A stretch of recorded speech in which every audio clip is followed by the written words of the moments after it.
ஐயா வணக்கங்க ஐயா. வணக்கம். ஐயா இன்னைக்கு நம்ம பார்க்கக்கூடிய நட்சத்திரம் சுவாதி. சுவாதி நட்சத்திரத்தில் பிறந்தவங்களுக்கான குணாதிசயங்கள் எல்லாமே நம்ம விரிவாக பார்க்கலாம் ஐயா. அதுக்கு முன்னாடி சுவாதி நட்சத்திரம் என்ன பண்புகளை வச்சிருக்கு, என்ன தத்துவம் சொல்ல போகுது அப்படின்னு சொல்லுங்க ஐயா. சுவாதிஷ்டான சக்கரம்னு ஒன்று இருக்கு நம்ம 6 ஆதார சக்கரத்தில். அதில் அடிப்படையாக அந்த சுவாதியை தான் குறிப்பிடுவாங்க. சுவாதிஷ்டான சக்கரம் என்பது 6 இதழ் தாமரை. அதில் வந்து ஒரு ஜோதி தெரிகிற மாதிரி சோதின்னு சொல்லலாம் சுவாதியை. அந்த ஜோதியை வழிபடுறதுக்காக இந்த ஏற்படுத்திட்டு தான் சுவாதிஷ்டான சக்கரம். அந்த நட்சத்திரம் என்பது இதுக்கு ஒரு பெருமை. அதே மாதிரி ராகுனுடைய நட்சத்திரம் துலா ராசியில் இருக்கிறார். துலா ராசி என்பது வந்து மெயினாக கவர்ச்சி, பிரம்மாண்டம், அதே மாதிரி பொழுதுபோக்கு, அதிகமான பொதுஜன தொடர்பு, இதை மையமாக வச்சு இது பண்ணுறது. லட்சுமியே அவதரித்த நட்சத்திரம், மகாலட்சுமி அவதரித்த நட்சத்திரம். ஆனால் அந்த சிறப்பியல்புகள் கொண்ட சுவாதி நட்சத்திரம் வந்து ஜென்ரலாகவே அந்த காலம் தொட்டு சொல்லக்கூடிய விஷயம். ஒரு ஜென்ரலாக ஒரு ஒரு விஷயத்துக்கு ஒரு பொருத்தம் பார்க்குறதுக்கே கூட ஒரு கணக்கில் எடுத்தாங்கன்னா சுவாதியா அதுக்கு நட்சத்திரத்துக்கு பொருத்தம் பார்க்கவே தேவையில்லை, அப்படியே கண்ணை மூடி கொடுக்கலாம் அப்படின்ட்டு சொல்லுவாங்க. அப்போ சுவாதி நட்சத்திரங்கிறதுக்கு அவ்வளோ ஒரு அனுஷம் மாதிரி ஒரு பெரிய அடைமொழி அவங்களா ஒரு சிறப்பு கொடுத்துருக்காங்க.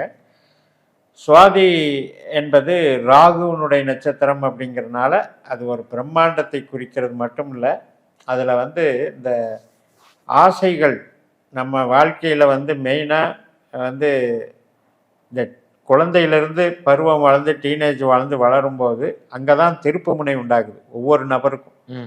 நம்ம என்ன சாதிக்க போகிறோம், அடுத்தது என்ன ஆக போகிறோம், அப்புறம் கிளர்ச்சிகள், உறவுகள் சம்மந்தப்பட்ட மனக்கிளர்ச்சிகள், இந்த ஃபீலிங்ஸு, இந்த ப்ராப்ளம்ஸு எல்லாத்தையும் பிரம்மாண்டப்படுத்தவர் இந்த சுவாதி நட்சத்திரம். சிறப்பு சிறப்புங்க ஐயா. சுவாதி நட்சத்திர பிறகான கர்ம ரகசியம் என்னங்க இருக்கு?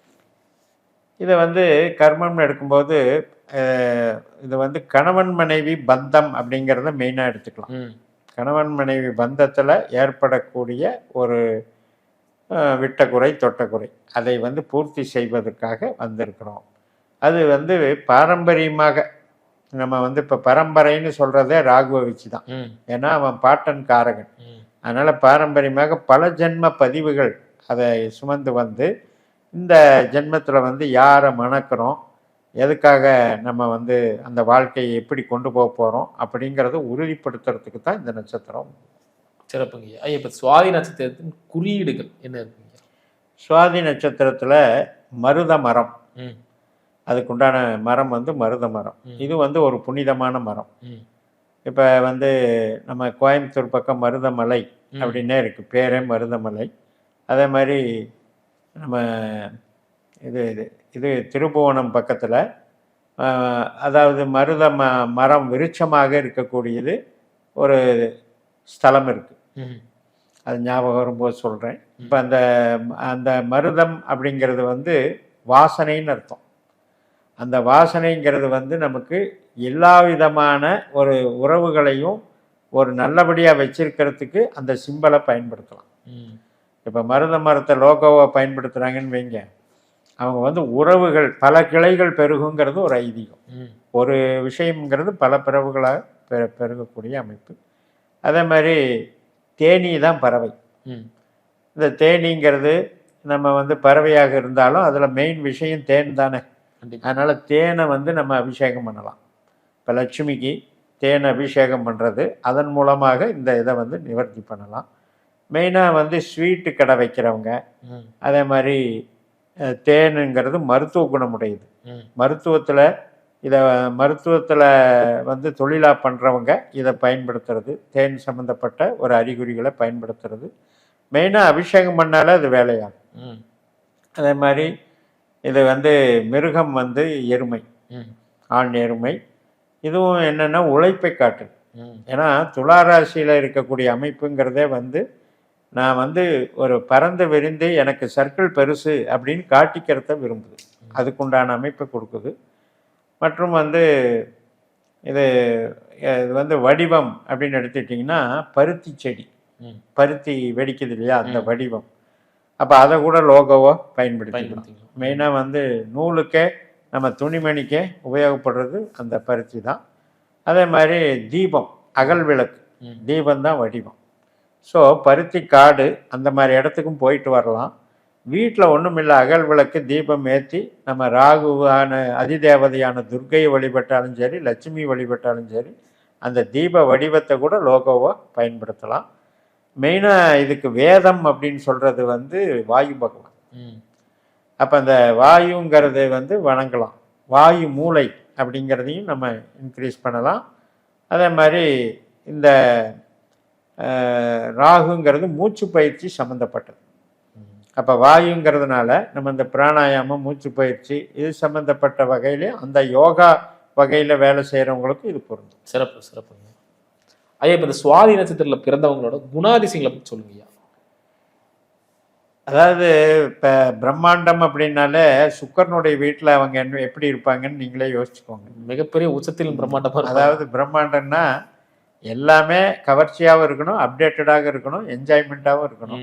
அப்போ குழந்தைகள் வந்து அர்க்கு பண்ணுவாங்க, அதிகமாக எனக்கு செலவுக்கு பணம் கொடு, இது இருந்தால் தான் ஆகும் அப்படின்றது. இப்போ படிக்கிறதுக்கே நிறைய பேர் வந்து பெரிய பெரிய செலவுகள் பண்ணுறாங்க.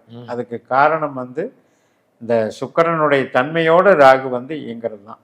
அதனால் இது சிறப்பு இயல்புன்னு எடுத்துக்க முடியாது. பிரம்மாண்டம் அதில் ஒரு சில பேர் வந்து இப்போ வளர்ந்து இன்றைக்கெல்லாம் நம்ம தமிழ்நாட்டிலிருந்தே பெரிய பெரிய சிஇஓவாக போயிருக்காங்க, பிரம்மாண்டமாக போயிருக்காங்க. அப்போ அந்த மாதிரி அதில் ஒரு நுணுக்கமான அறிவை கொடுக்கறதுங்கிறது சுவாதி. சாதாரணமான ஒரு நிலையில் குடும்பம் இருந்தாலும் இவங்களால் ஒரு பேசப்பட புகழ் பெறக்கூடிய குடும்பமாக மாறுறதுக்கு இவங்க உழைப்பாங்க. அது வந்து மிகப்பெரிய தேனி எப்படி சுறுசுறுப்பாக உழைக்குது, கண்டிப்பாக அது மாதிரி இவங்க வந்து அவ்வளவு சிரமப்பட்டு டெவலப் பண்ணுவாங்க. ரெண்டாவது இனிமையாகவே எல்லாமே செய்வாங்க, இஷ்டப்பட்டு செய்வாங்க. அந்த இஷ்டப்பட்டு செய்கிற குணம் பொதுமக்கள்கிட்ட மிகப்பெரிய பலத்தை கொடுக்கும். சிறப்புங்க. அதில் 4 பாதங்கள் இருக்குங்கய்யா. இப்போ ஒவ்வொரு பாதமாக பார்த்தலாங்களா ஐயா? முதல் பாதம்னா எப்படிங்க இருப்பாங்க? சுவாதி முதல் பாதம் வந்து தர்மவான்களாக இருப்பார்கள். அதே மாதிரி பேராசிரியர்களாக பணிபுரிவார்கள். சயின்ஸு இந்த மாதிரி சப்ஜெக்டில் வந்து ரிசர்ச்சில் போவாங்க. நிறைய பிஹெச்டி மாதிரி எல்லாம் டெவலப் ஆவாங்க. மற்றபடி தர்ம காரியங்களில் ரொம்ப ரொம்ப ஈடுபாடாக இருப்பாங்க. இவங்க பெருசாக பணம் சேமிக்குங்கிறது கூட இல்லை, ஏன்னா பணம் ஆட்டோமேட்டிக்காக இவங்களுக்கு தன்னிறைவை கொடுத்துரும். அதுக்கு மேலே பெருசாக இது பண்ண மாட்டாங்க. ஆனால் வந்து தர்மத்தின் வழி இருப்பாங்க. அது ஒரு மிகப்பெரிய சிறப்பு. திருமண வாழ்க்கையும் நல்லா இருக்கும். திருமண வாழ்க்கையில் பார்த்தீங்கன்னா 1 2 தாரங்கள் அப்படி வர்றதுக்கும் வாய்ப்பு இருக்குது. அதே 2ஆம் பாதம் அப்படின்னு வரும்போது அவங்க வந்து பெரிய ஸ்தாபனங்களை டெவலப் பண்ணுறவங்க, பல பிரான்ச்சுகள் வச்சு ஒரு ஸ்தாபனத்தை உருவாக்குறவங்க இவங்க தான். 2ஆம் பாதம் வந்து மிகப்பெரிய நன்மை கொடுப்பாங்க. பெரிய பெரிய கனிம வளங்களோ ஆயில் சம்மந்தப்பட்டதோ மிகப்பெரிய தொழில் ஸ்தானங்கள்ல எல்லாம் இவங்களுடைய பங்களிப்பு இருக்கு. இன்னைக்கெல்லாம் வந்து அட்டாமிக் எனர்ஜியும் ராகுக்கும் சம்மந்தப்பட்டது தான். அணுமின் நிலையம் சொல்றது இது எல்லாமே ராகுக்கு சம்மந்தப்பட்டது தான். அந்த மாதிரி பெரிய ஸ்தாபனங்களை நடத்தக்கூடிய அமைப்பு இருக்கு. பெட்ரோலியம் சம்மந்தப்பட்டும் எடுத்துக்கலாம். அடுத்து 3ஆம் பாதம்னு எடுத்துட்டிங்கன்னா இவங்க வந்து விமானத்துறையில் நல்லா பங்களிப்பு இருக்கும். அது மட்டும் இல்லை, பொதுஜன தொடர்பு, அரசியல் வாழ்க்கை இதில் எல்லாம் வந்து ஒரு கவர்ச்சிகரமான ரோலில் இருப்பாங்க. ஊருக்கு வந்து ஒரு பிரபலமாகவே இவங்க காட்சி தருவாங்க. நண்பர்கள் வட்டாரம் அதிகமாக இருக்கும். அதே மாதிரி போகங்களை அனுபவிக்கிறதுல இவங்க ரொம்ப ஆர்வம் காட்டுவாங்க. பல நாடுகள் சுற்றி பல போகங்களை அனுபவிக்கணும் அப்படிங்கிறதுல, எல்லா விதமான வசதிகளையும் என்ஜாய் பண்ணுறதுல இவங்களுக்கு ரொம்ப ஆர்வம் அதிகம். 4ஆம் பாதத்தில் பிறந்தவங்க மட்டும்தான் சிரமத்துக்கு உள்ளாராங்க. அதாவது பெருசாக பண்ணணும்னு ஆசைப்பட்டு ஏமாற்றப்பட்டு வஞ்சிக்கப்பட்டு நஷ்டத்தை சந்திக்கிறவங்க, பெருசாக வளர்ச்சி அடையாமல் தடையாகிறது. இப்போ ஒரு ஸ்டேஜ் வந்த உடனே அடுத்த ஸ்டேஜுக்கு போகணுங்கும்போது அது துண்டிக்கப்பட்டு கட்டாகி இருந்த ஸ்டேஜுக்கும் பாதிப்பு வர்ற மாதிரி நிலைமைகள், அவஸ்தைகள் வர்றது இந்த 4ஆம் பாதம். இந்த 4ஆம் பாதத்தில் உறவு சார்ந்த விஷயம் எப்படிங்க இருக்கும்? உறவுக்கும் சரியில்லை, பொருளுக்கும் சரியில்லை. ஏன்னா 4ஆம் பாதத்தை பொறுத்த வரைக்கும் அவசர முடிவுகள் எடுத்து மாட்டிக்குவாங்க. ரெண்டாவது இவங்க வந்து ஒரு அணுகுமுறை வந்து ஒரு இனிமையாகவே வந்து பேச தெரியாது. அதிகமான ஆக்ரோஷ வெளிப்பாடு இருக்கும். இப்போ ராகு அப்படின்னா பாம்பின் வாய் அப்படிங்கிறோம். அந்த வகையில் இவங்க வெளிப்படுத்துறது வந்து எல்லாமே வந்து ஒரு தீவிரவாத தன்மை. நான் வந்து எனக்கு கட்டுப்பட்டு நீ இருந்தா இரு, இல்லைன்னா போ அப்படி அந்த மாதிரி சுபாவங்களை வந்து 4ஆம் பாவம் வச்சிருக்கிறதுனால ரொம்ப இவங்களை வந்து மேட்ச் பண்ணுறது கரெக்டாக மேட்ச் பண்ணிக்கணும். அப்படி பண்ணிட்டாங்கன்னா அப்படியே சால்வ் ஆகி போயிடும். சிறப்பு சிறப்புங்க ஐயா. ஐயா அற்புதமா சொன்னீங்க. அடுத்து ஐயாவின் அறிவுரை சொல்லுங்க ஐயா. நல்ல நட்சத்திரம், புகழ் வாய்ந்த நட்சத்திரம் எல்லாம் கரெக்டு தான். இந்த படோடாபம், ஆடம்பரம், கவர்ச்சி இதில் கொஞ்சம் லிமிட்டை கடைப்பிடிக்கணும். அதுதான் என்னுடைய. ஏன்னா வாயு வேகம் மனோவேகம் என்பது பகவத்கீதை. அதனால் வாயுவே இந்த சுவாதிக்கு வேதமாக இருக்கிறது. லட்சுமி என்பது ஒரு ஈர்ப்பு சக்தியை கொடுக்கறது. பணமாகட்டும், அங்கே சுக்கரனுடைய வீடு என்கின்ற கவர்ச்சியாகட்டும், எல்லாத்துலேயும் பிரம்மாண்டத்தை தேட போய் அதில் வந்து தலைகால் புரியாமல் ஆடிடக்கூடாது. அந்த ஒன்று மட்டும் இவங்க இது பண்ணிட்டா இவங்க யாரையும் வந்து சந்தேகப்பட வேண்டியதில்லை. ஏன்னா எல்லாமே இவங்கள் வசமாவாங்க.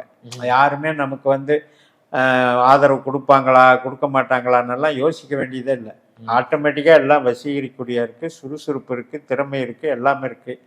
இந்த பட்ஜெட்டு அதே மாதிரி அந்த அகலக்கால் வைக்கிறது, அது மாதிரி கவர்ச்சிக்கு வந்து அடிமையாகாமல் இருந்தாலே மிகச்சிறப்பாக வருவார். சிறப்பு சிறப்புங்க ஐயா. இவங்க வழிபட வேண்டிய வழிபாடு என்ன, இஷ்ட தெய்வம் என்ன?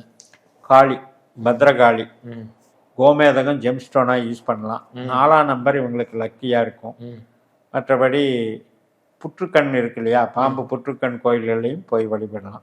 ஒரு பாலை ஊற்றிட்டு 1/4 லிட்டரு, ஆமாம், ஒரு மஞ்சத்தூளை தூவி விட்டுட்டு ஒரு முழு தேங்காய் கொண்டு போய் வச்சுட்டு 2 தீபம் ஏற்றி, நல்லெண்ணெய் தீபம் ஏற்றி வழிபடலாம். சர்ப்ப தேவதைகளை வழிபட நமக்கு இருக்குது. சேத்திரம்னு எடுத்துட்டிங்கன்னா திருக்காளஹஸ்தி, திருநாகேஸ்வரம், இதெல்லாம் ராகுனுடைய ஸ்தலங்களே இவங்களுக்கு சேத்திரமாக இருக்கும். லட்சுமி வழிபாடும் பண்ணிக்கலாம். சிறப்பு சிறப்புங்க. ரொம்ப ரொம்ப நன்றிங்கய்யா. அற்புதமாக சொன்னீங்க. மீண்டும் அடுத்த காணொலியில் அடுத்தடுத்த நட்சத்திரத்தை பற்றி பார்க்கலாம்.